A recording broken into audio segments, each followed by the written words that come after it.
A colleague of mine was teaching her students about the Sustainable Development Goals, and I asked her about them, and when I found out what it was all about, I thought it was a great learning opportunity for my students. I really liked how it was all about making the world a better place, and I think that's a real world problem for our students. So I started to implement it into my classroom, and I saw that students really enjoyed it. So typically at the beginning of the year, I introduce my students to the Sustainable Development Goals, and we learn about each one. And throughout the year, we refer to it. So when we talk about different issues going on in the world, different topics or subjects, we talk about which one it relates to. And then usually in February or March, when they're more comfortable with the SDGs, I give them a project where they pick one that they're passionate about, and they get to decide how they want to demonstrate their learning. This year we did it a bit differently. We were actually part of a program, and we were all given SDG number 5 on gender equality. So students worked in groups, and they demonstrated their learning in a variety of ways.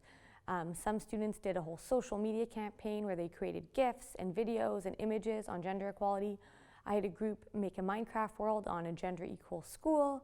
I had one group make a scratch museum where they coded everything and they talked about the history of the LGBTQ plus community. So lots of different ways that they can demonstrate their learning.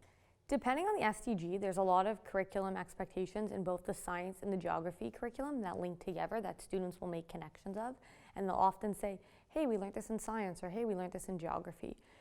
Language is embedded into everything, and that makes it a great way to assess them. So if you're not necessarily teaching science or geography, you can use language. Another thing is the learning skills. So again, are they collaborating? Are they responsible? Are they taking initiative? So it's very open-ended in this project, and there's different curriculum expectations that you can use in order to be able to do it in your classroom. I find that students become quite interested in the SDGs. They like it because it's a real world problem. It's things that are going on in the world, and they want to be part of the solution. And so as topics around climate change, etc., become more prevalent, I find that they become more interested in it. And students often want to be part of that positive change. They have really great ideas. They have ideas that sometimes, even as adults, we don't think about. So I find that they're very engaged in this. They become very passionate about this, and it helps with their learning across subjects.